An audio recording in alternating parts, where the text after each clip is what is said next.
Good morning बच्चों। आज हम शुरू करते हैं 10वीं वर्ग NCERT की गणित की अध्याय 1 चैप्टर 1 वास्तविक संख्याएं यानी रियल नंबर, उसका एक्सरसाइज 1.4। अब इस एक्सरसाइज में दो तीन छोटी छोटी बातों से हम कंसर्न होंगे, बस उसको ध्यान दीजिए। यह सबसे इजीएस्ट एक्सरसाइज है इस बुक का। सिर्फ दो तीन बात पर आपको अच्छी तरह से ध्यान देना है। क्या ध्यान देना है? एक तो हमने परिमेय संख्या के बारे में पढ़ रखा है।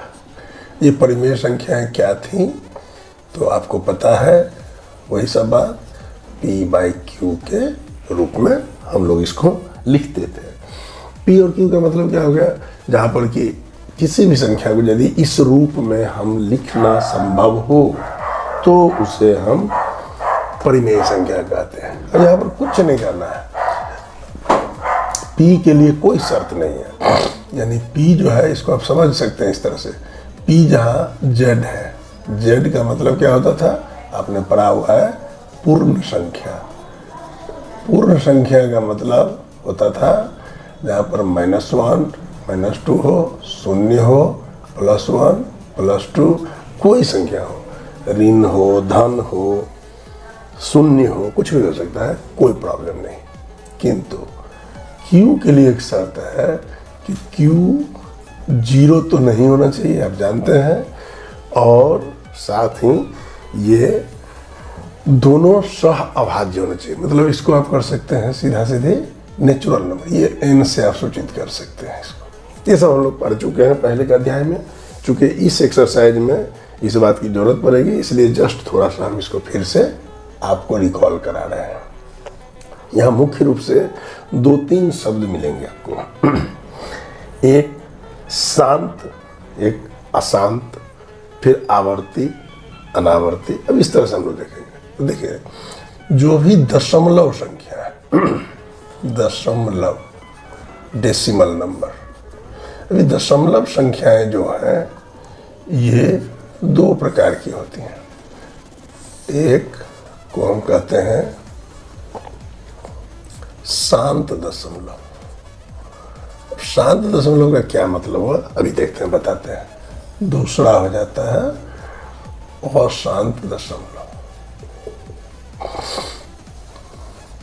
देखिए, शांत दशमलव हुआ वैसी कोई संख्या जिसको यदि हम डिवाइड, परिमेय संख्या, यानी जैसे आप देखिए, एक छोटा सा उदाहरण यहाँ दिखा है, जैसे 5/, कुछ भी लिख लीजिए ना, मान लीजिए 5 का और बटा कर दीजिए 10। इसको जब डिवाइड करेंगे, भागा देंगे, तो इसका वैल्यू हो जाएगा। अब 5 में देखेंगे जब भागा करके तो 10, यहाँ पर देखिए एक दशमलव देंगे, 0 देंगे, 5 देंगे, 10 × 50 का, यानी इसका वैल्यू हो जाएगा 0.5। खत्म हो गया। अब इसमें यानी ये यदि किसी परिमेय संख्या का हल ऐसा हो जिसको दशमलव के बाद ये 1 स्टेप, 2 स्टेप, 3 स्टेप, 50 स्टेप कहीं भी समाप्त हो जाए, यानी ये क्रिया पूरी हो जाए। कुछ भी मतलब सीधा है, पूरी होने, भाग्य की क्रिया पूरी होने का सीधा सा मतलब है कि शेषफल 0 हो जाए। अगर ऐसा होता है तो उसको हम कहते हैं शांत दशमलव।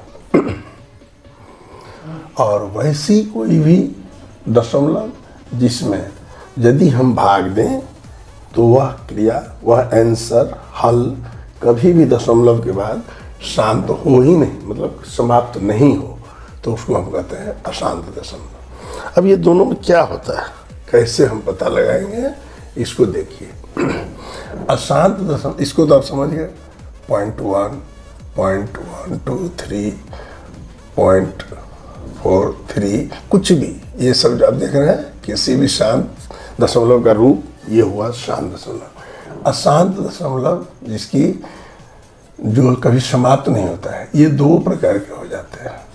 एक को हम कहते हैं अशांत, मतलब नॉन टर्मिनेटिंग, और आवर्ती, यानी देखिए इसको सीधा समझिए, 5 पॉइंट, अब 3 3 3 3 आते चला जाए, लगातार 3। तो इसको हम लोग क्या कहेंगे, पहले नाम लिख लीजिए। इसका नाम होगा अशांत आवर्ती। आवर्ती का मतलब जिसमें रेकरिंग चलता रहेगा। इसका एक उदाहरण लिख सकते हैं 0.3333। अब इस तरह से चलता रहेगा। इसको आंसर के लिए हम क्या लिखेंगे, 0.3 और उसके ऊपर एक बार खींच देंगे। उदाहरण देखना चाहते हैं तो देखिए, अगर हम 1/3 का हल निकालें, भागा दीजिए 1 3 0.033 फिर एक बचा, फिर 0.33। अब आप देते जाइए, ये आपका सारा कागज कलम खत्म हो जाएगा, लेकिन ये कभी खत्म नहीं होने जा रहा है। लेकिन यहाँ जो आंसर आ रहा है भागफल, उसमें देखिए रिपीट हो रहा है, 3 के अलग कुछ नहीं आएगा। तो एक स्थिति ये होती है, और दूसरी क्या होती है, एक दूसरी स्थिति है, उसको कहते हैं, वहाँ भी खत्म नहीं होगा भाग, लेकिन वो अलग क्रिया होगी, अनावर्ती होगी। अब अनावर्ती का मतलब वहाँ जो आंसर आएगा 0.3453970 इस तरह से कुछ आते रहेगा, मतलब ये फिनिश नहीं होगा।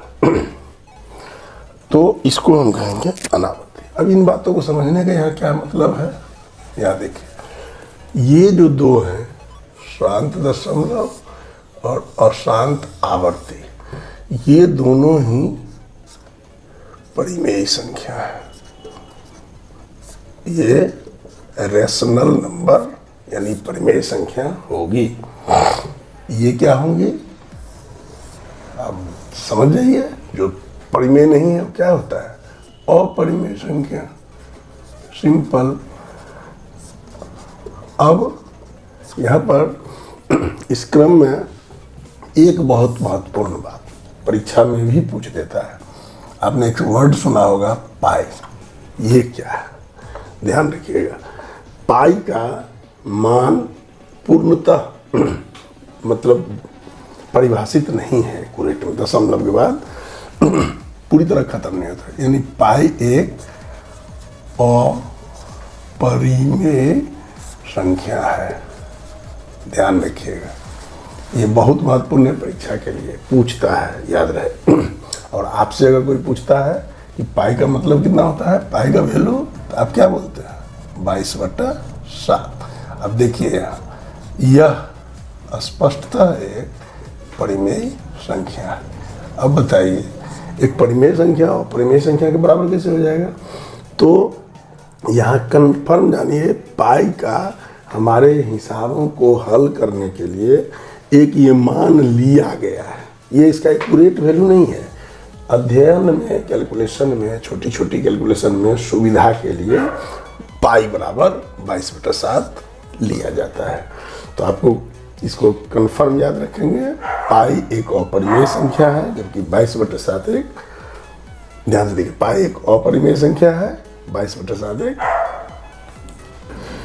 तो हम यहाँ देखें, ये शांत दशमलव, अशांत दशमलव, परिमेय संख्या और परिमेय संख्या कैसे है। वास्तव में इस टॉपिक में जो हमें हिसाब बनाने हैं, जो एग्जाम्पल सॉल्व करने हैं, उसमें हमें कोई गुना भाग करने की क्रिया नहीं करनी है, बिना भाग दिए हुए। अभी जस्ट हम एक्सरसाइज पर आएंगे तो आप पाएंगे वहाँ पर आपको बिना भाग दिए हुए बताना है कोई भिन्न है किसी परिमेय संख्या का मान, वो आवर्ती है, अनावर्ती है या शांत है, किस तरह से है। तो इसकी चर्चा हम लोग करेंगे, देखेंगे। अभी जस्ट एक्सरसाइज शुरू करेंगे तो देखेंगे। यहाँ पर आप एक कीवर्ड याद रखेंगे। अगर आपसे कहा जाता है कि हम कैसे पता करेंगे, मतलब आपका ट्रिक है बिना भाग की लंबी क्रिया किए कैसे पता करेंगे कि किसी भिन्न का हल शांत है, अशांत है या अशांत में फिर आवर्ती है या अनावर्ती, किस तरह से पता करेंगे। आपको इसके लिए क्या करना है, आप जान रहे हैं P/Q जब है, आपको इस P से कोई लेना देना नहीं, कुछ नहीं आप करेंगे। सिर्फ आपको क्या करना है, Q का फैक्टराइजेशन करना है, हिंदी में आप लिखिए गुणनखंड करना है। Q का गुणनखंड कीजिए, गुणनखंड आप समझ रहे हैं, फैक्टराइजेशन करते हैं। और उस गुणनखंड में 2-3 बात देंगे। अगर Q के गुणनखंड, बस इस शर्त को याद रखिएगा, अगर उस गुणनखंड का मान सिर्फ 2 आता है, यानी 2 के ऊपर पावर m आता चला जाता है, m का मतलब हो गया कि 2 पर पावर 2, 3, 4, 5 कुछ भी, यानी सिर्फ 2, तो वैसे सिचुएशन में उसका मान, इसका जो हल होगा ये निश्चित जानिए शांत होगा। किसी भी संख्या में आप भाग देंगे तो यह शांत दशमलव होगा। एकदम सिंपल ट्रिक याद रखिए। दूसरा क्या करना है, आप उसको देखिए, अगर उसमें खाली 5 पर पावर कोई भी पावर आता है तो ये क्या हो सकता है, यह भी शांत दशमलव होगा। तीसरी बात, अगर 2 और 5, अब 2 का भी कोई पावर हो, 5 का, ध्यान दीजिएगा यहाँ m और n लिख रहे हैं, मतलब अलग अलग पावर है। दोनों का पावर बराबर हो, अलग हो, ये पावर कुछ भी आवे तो उसका हल हर हाल में शांत दशमलव ही रहेगा। यहाँ थोड़ा सा इस पावर के बारे में आप जान लीजिए। यहाँ पर m एंड n, ये दोनों क्या है, ऋणेतर पूर्णांक, नॉन निगेटिव पूर्णांक, यानी निगेटिव नंबर नहीं होगा, माइनस ऋणात्मक नहीं होगा। 0, 1, 2, 3, 4, 5 कोई भी संख्या हो सकती है, इसको ध्यान रखेंगे। देखिए, अब कोई जरूरी नहीं कि किसी भी गुणनखंड में सिर्फ 2 और 5 आएगा, कुछ भी आ सकता है, 3 आएगा, 5 आएगा, 7 आएगा, 9 आएगा, 11, कुछ भी। तो इनके अलावा 2 और 5 के अलावा कोई अन्य संख्या अगर हो, अन्य संख्या भी हो तो क्या होगा, तो ऐसी सिचुएशन में यह जो दशमलव होगा इसका मान अशांत हो जाएगा, यह वैल्यू अशांत हो जाएगा, किंतु ये आवर्ती होंगे। अभी आप देखे थे अशांत आवर्ती क्या होता है, ये एक ही अंक कोई रिपीट करता चला जाएगा हमेशा। इसकी चर्चा हमें मिलेगी हिसाब बनाने में, तो देखेंगे। तो ये सब हो जाएगा। इसी आधार पर हम पता लगाएंगे कि किस प्रकार से होता है। अब सवाल उठता है कि ये अशांत अनावर्ती कौन सी की संख्या होती है, तो आपको मालूम है सभी अपरिमेय संख्या जो होंगी ये अशांत और अनावर्ती। आपको याद होगा √2, √3, √5, √7, ये सब का जो मान होगा ये अनावर्ती भी होगा, मतलब अशांत होगा, कभी खत्म नहीं होगा, और अनावर्ती होता चला जाएगा। तो इन 2 बिंदुओं को इसमें हमें ध्यान रखना है। ये सब बात हम लोग इस वास्तविक संख्याएं रियल नंबर टॉपिक का सबसे अंतिम भाग देख रहे हैं। इसकी चर्चा हमारे बुक में प्रमेय संख्या 1.5, 1.6 और 1.7 ये 3 में दिया गया है, जिसका मूल मंत्र ही यही है। जो बात हम लोग समझ गए, प्रमेय अलग से नहीं पूछता है, इसलिए उसको अलग से हमको लिख के एक्स्ट्रा समय आपका बर्बाद करने की कोई आवश्यकता नहीं है।